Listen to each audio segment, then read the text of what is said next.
नमस्कार, आप सभी का स्वागत डीडी न्यूज़ पर। आप देख रहे हैं सांकेतिक भाषा का हमारा विशेष बुलेटिन। आपके साथ मैं हूं मुकुल शर्मा, मेरे साथ मौजूद हैं मेरे सहयोगी शरद मुदगुल। तमाम खबरों से आपको हम रूबरू कराएंगे, लेकिन सबसे पहले नज़र डाल लेते हैं हेडलाइंस पर। प्रधानमंत्री नरेंद्र मोदी ने चोल साम्राज्य को बताया भारत का स्वर्णिम युग।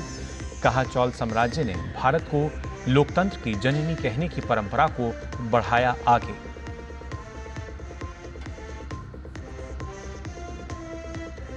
तमिलनाडु में आदि तिरुवथिरई महोत्सव में शामिल हुए प्रधानमंत्री। सांस्कृतिक प्रस्तुतियों का किया अवलोकन। गंगई कोंडा चोलपुरम मंदिर और दुर्गा मंदिर में की पूजा अर्चना।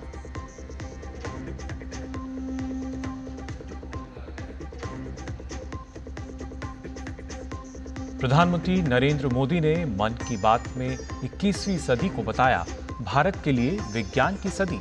कहा, अंतरिक्ष विज्ञान और खेल के क्षेत्र में मिल रही उपलब्धियां देश के लिए गौरव की बात।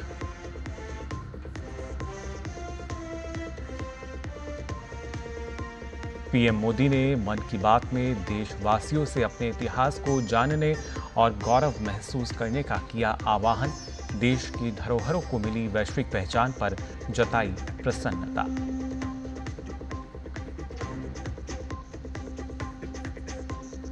और हरिद्वार के मनसा देवी मंदिर में पैदल मार्ग पर मची भगदड़। तार टूटने के कारण करंट फैलने की खबर से 6 लोगों की हुई मौत। राष्ट्रपति ने जताया दुख।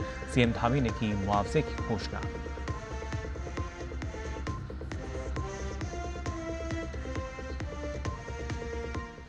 और आइए अब खबरें बताते हैं आपको विस्तार से। प्रधानमंत्री नरेंद्र मोदी ने तमिलनाडु स्थित गंगई कोंडा चोलपुरम मंदिर में आदि तिरुवथिरई महोत्सव में हिस्सा लिया। ये महोत्सव महान चोल सम्राट राजेंद्र चोल प्रथम के जन्मोत्सव के साथ उनके सफल दक्षिण एशिया सैन्य अभियान के 1000 साल पूरा होने को भी समर्पित है। राजेंद्र चोल प्रथम भारतीय इतिहास के सबसे शक्तिशाली और दूरदर्शी शासकों में से एक थे। उनके नेतृत्व में चोल साम्राज्य ने उत्तर भारत और दक्षिण पूर्व एशिया में अपना प्रभाव बढ़ाया। इस महोत्सव से ऐतिहासिक गंगई कोंडा चोलपुरम मंदिर का निर्माण शुरू होने का स्मरण भी जुड़ा है। प्रधानमंत्री ने इस अवसर पर एक स्मारक सिक्का भी जारी किया। प्रधानमंत्री नरेंद्र मोदी ने मां कावेरी की धरती पर मां गंगा का उत्सव मनाए जाने पर खुशी व्यक्त की। उन्होंने कहा कि काशी का सांसद होने के नाते उनका मां गंगा के साथ एक आत्मिक जुड़ाव है। यह मंदिर आज भी विश्व का एक आर्किटेक्चरल वंडर है। ये भी चोला साम्राज्य की ही देन है कि मां कावेरी की इस धरती पर मां गंगा का उत्सव मनाया जा रहा है। मुझे बहुत खुशी है कि आज उस ऐतिहासिक प्रसंग की स्मृति में एक बार फिर गंगा जल को काशी से यहां लाया गया है। अभी यहां मैं जब पूजा पाठ करने के लिए गया था, विधि पूर्वक अनुष्ठान संपन्न किया गया है। गंगा जल से अभिषेक किया गया है और मैं तो काशी का जनप्रतिनिधि हूं और मेरा मां गंगा से एक आत्मीय जुड़ाव है। चोला राजाओं के ये कार्य, उनसे जुड़े ये आयोजन, ये एक भारत श्रेष्ठ भारत के महायज्ञ को नई ऊर्जा, नई शक्ति और नई गति देते हैं। इस दौरान प्रधानमंत्री नरेंद्र मोदी ने कहा कि चोल राजाओं ने अपना राजनयिक और व्यापारिक विस्तार श्रीलंका, मालदीव और दक्षिण पूर्व एशिया तक किया था। प्रधानमंत्री ने चोल साम्राज्य के इतिहास और विरासत को भारत की वास्तविक क्षमता बताया। चोला राजाओं ने अपने राजनयिक और व्यापारिक संबंधों का विस्तार श्रीलंका, मालदीव और दक्षिण पूर्व एशिया तक किया था। ये भी एक संयोग है कि मैं कल ही मालदीव से लौटा हूं और आज तमिलनाडु में इस कार्यक्रम का हिस्सा बना हूं। हमारे शास्त्र कहते हैं, शिव के साधक भी शिव में ही समाहित होकर उनकी ही तरह अविनाशी हो जाते हैं। इसलिए शिव की अनन्य भक्ति से जुड़ी भारत की चोला विरासत भी आज अमर हो चुकी है। राजराजा चोला, राजेंद्र चोला, ये नाम भारत की पहचान और गौरव के पर्याय है।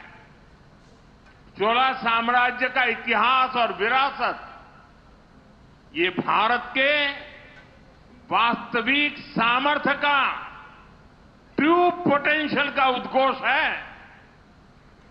ये भारत के उस सपने की प्रेरणा है जिसे लेकर आज हम विकसित भारत के लक्ष्य की ओर आगे बढ़ रहे हैं।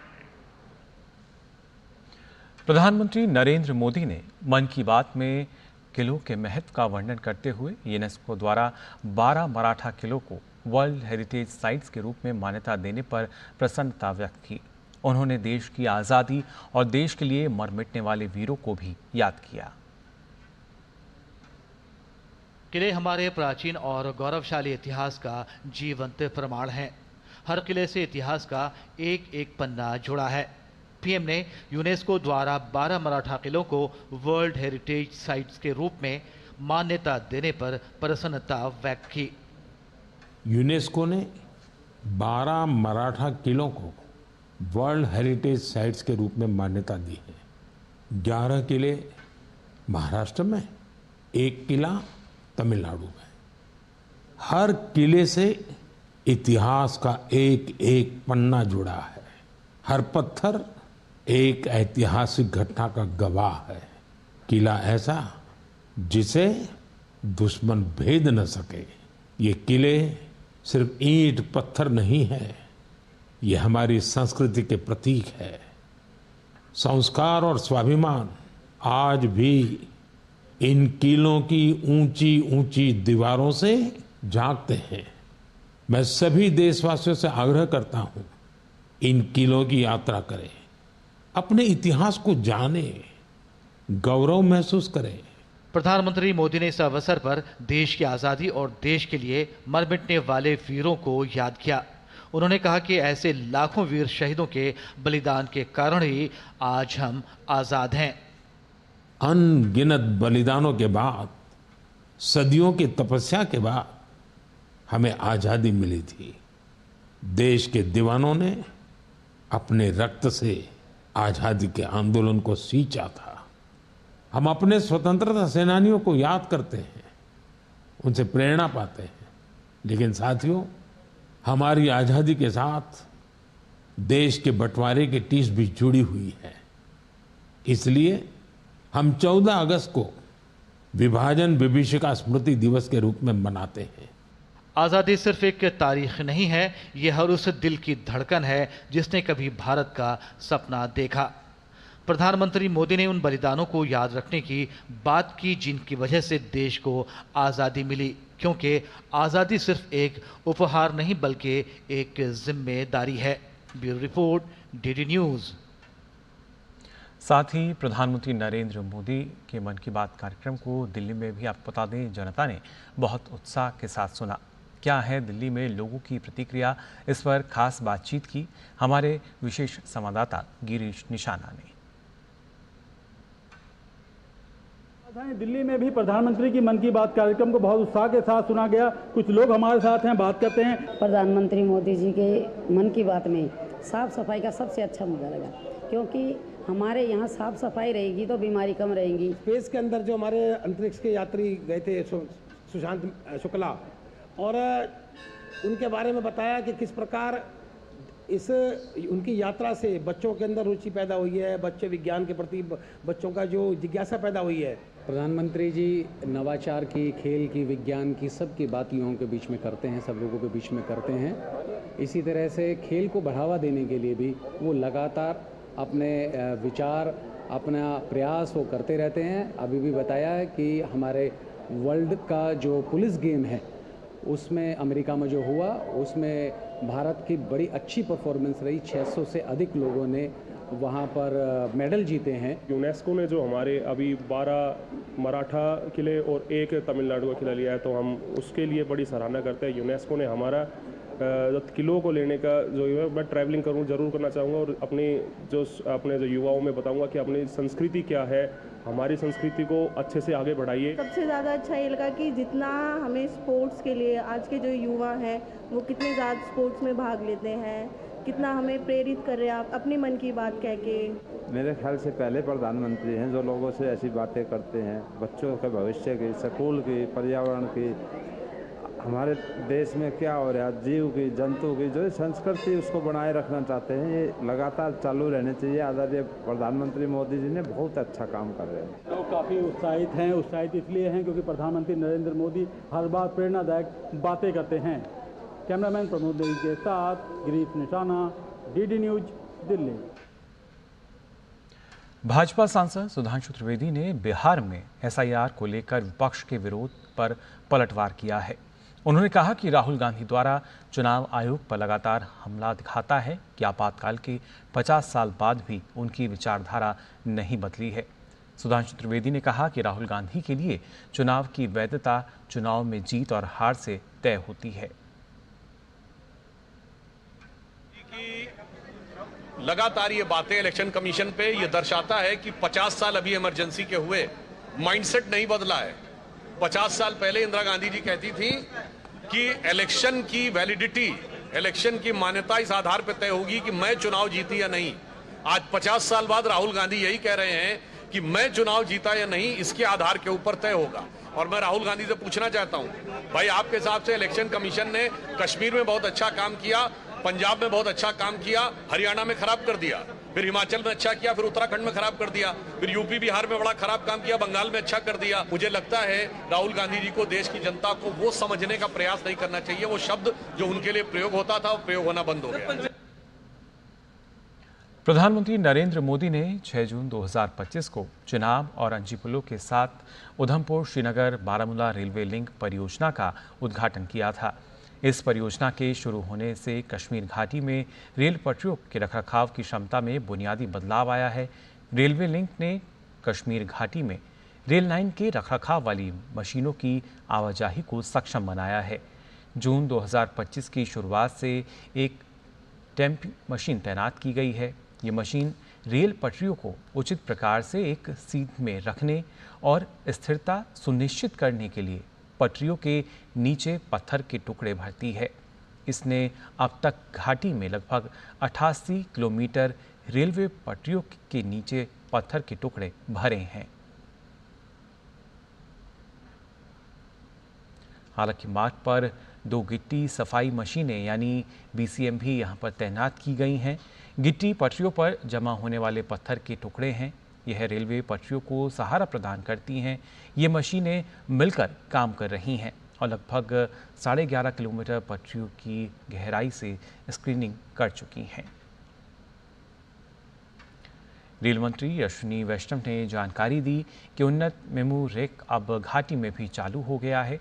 एक अन्य मेमू रैक की आर्थिक मरम्मत यानी POH जुलाई 2025 के अंत तक पूरा होने की संभावना है।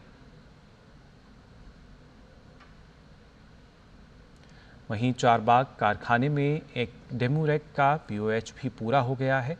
चारबाग कारखाने में एक और डेमू रैक का POH कार्य जारी है। इसके अगस्त 2025 के मध्य तक पूरा होने की संभावना है। जालंधर शेड में एक और डेमू रैक का नवीकरण किया जा रहा है। इसके जुलाई 2025 के अंत तक चालू होने की संभावना है। कश्मीर घाटी में यात्री सवारी डिब्बों के उन्नयन का कार्य भी जोरों पर है। 31 अगस्त 2025 तक इस कार्य को पूरा कर लेने की बात कही जा रही है। इस समय सीमा के भीतर सभी रैकों को पुनः निर्मित और उन्नत किया जाएगा। और फिलहाल बुलेटिन में हम यहां रुक रहे हैं। एक छोटे से ब्रेक के लिए जल्द हाजिर होते हैं। आप बने रहिए डीडी न्यूज पर।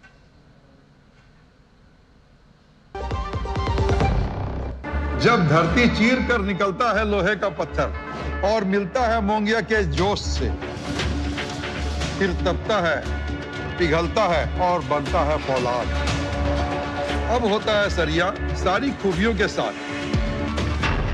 मोंगिया स्टील, मजबूत देश का मजबूत सरिया। LIC लाया है unit linked insurance plan index plus. जीवन बीमा पाइए और निफ्टी स्टॉक्स के साथ अपने मार्केट रिटर्न्स को तेजी से बढ़ाइए। इस अट्रैक्टिव कॉम्बिनेशन के साथ अपना कल सुरक्षित कीजिए। सिर्फ 2500 रुपए मंथली प्रीमियम से शुरुआत कीजिए। आज ही LICindia.in पर जाएं।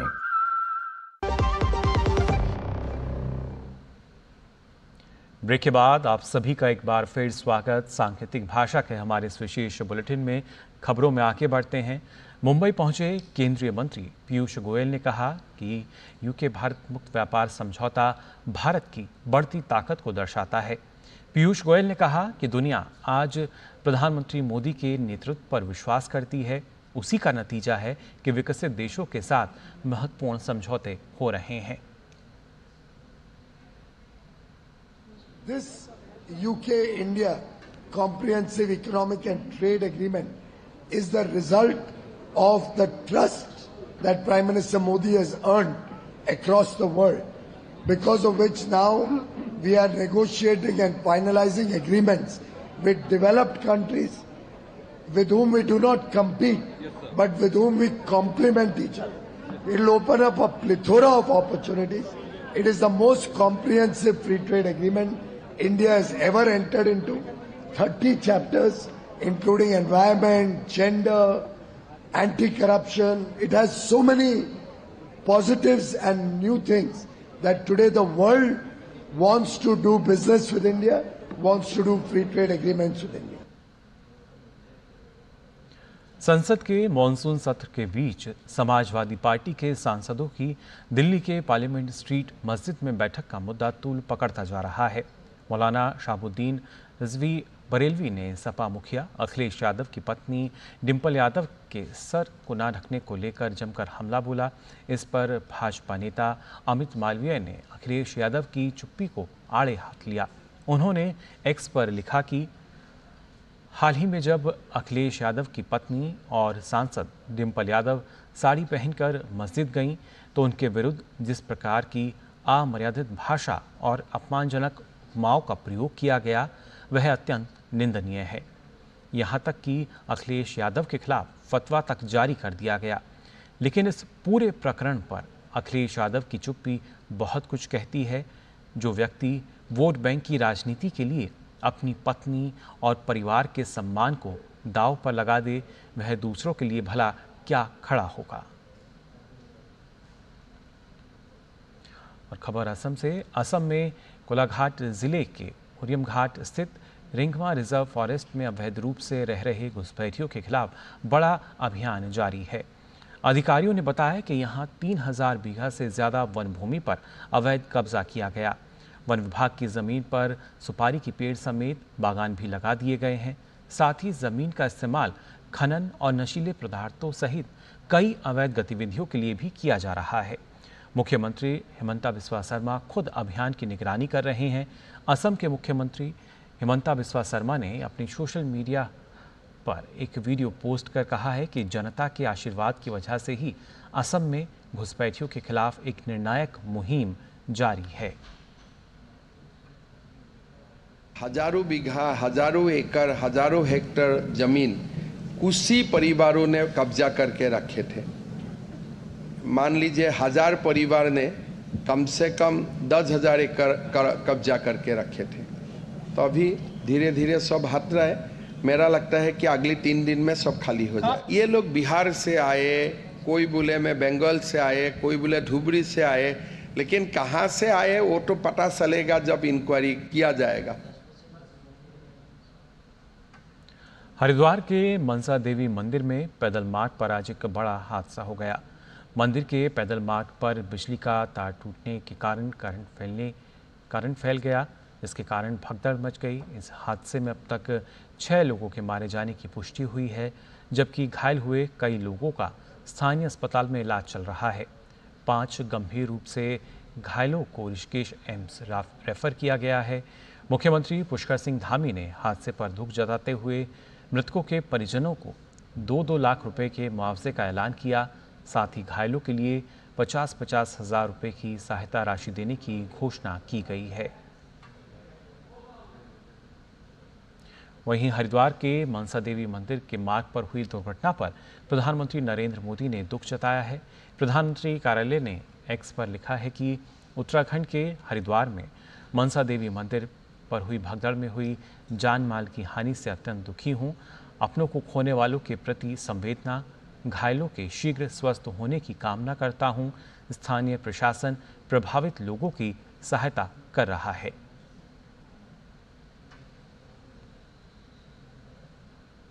कर्नाटक में इस साल अच्छी मानसून बारिश हो रही है और बुआई का काम शुरू हो गया है, लेकिन किसानों को खाद नहीं मिल रही है। खाद की कमी के चलते किसान सुबह 5 बजे से ही सहकारी समितियों के सामने कतार में खड़े नजर आ रहे हैं। कोपल में बसवेश्वर चौराहे के पास स्थित उत्पादक सहकारी समिति के सामने किसानों को खाद के लिए घंटों इंतजार करना पड़ रहा है। हालात ये हैं कि खाद न मिलने की वजह से किसान मिट्टी खाकर अपना गुस्सा जता रहे हैं। कलबुर्गी में भी ऐसे ही हालात नजर आ रहे हैं। कलबुर्गी में भी खाद और बुआई के बीच की कमी नजर आई और जहां मिल भी रहा है वहां दोगुनी कीमत वसूली जा रही है। विपक्षी पार्टियों ने खाद की कमी पर राज्य सरकार को घेरा है। राज्य भाजपा अध्यक्ष BY विजयेंद्र ने राज्यव्यापी विरोध प्रदर्शन की घोषणा की है। भाजपा ने खाद की कमी और किसानों को प्रभावित करने वाले अन्य मुद्दों पर विरोध की घोषणा की है। भाजपा के प्रदेश महासचिव P राजीव ने इस मुद्दे पर प्रतिक्रिया व्यक्त करते हुए राज्य सरकार पर यूरिया उर्वरक की आपूर्ति में कमी का आरोप लगाया है।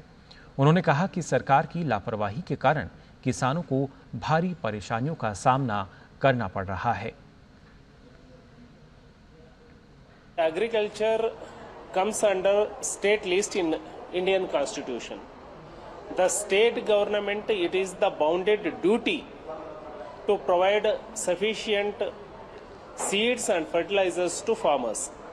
This government, in spite of receiving the weather report from weather broadcast, weather scientists, the Karnataka government ignored what the precautionary measures they're supposed to have taken. They have neglected. That's why the farmers are facing a lot of problem. Gaza पट्टी के तबाह क्षेत्र में सहायता सामग्री पहुंचाने की Israel की अनुमति के बाद मिस्र की ओर से ट्रक प्रवेश करने लगे हैं। ये ट्रक रफा बॉर्डर से गाजा में प्रवेश कर रहे हैं। मिस्र की सरकारी मीडिया ने बताया कि बॉर्डर एरिया से ट्रकों के कॉन्वॉय गुजरने लगे हैं। हालांकि पिछले साल इजराइल की सेना की ओर से फिलिस्तीन की ओर की क्रॉसिंग पर कब्जा करने से सीधे गाजा में प्रवेश नहीं कर सकता है। इसकी जगह ट्रकों को कुछ किलोमीटर का चक्कर लगाकर इजराइल के नियंत्रण वाले केरम शालोम क्रॉसिंग जाना पड़ता है, जहां दक्षिणी गाजा में प्रवेश से पहले ट्रकों की जांच की जाती है। फिलहाल के लिए सांकेतिक भाषा के इस विशेष बुलेटिन में बस इतना ही। मुझे और मेरे सहयोगी शरद मुदगल को दीजिए अनुमति। नमस्कार।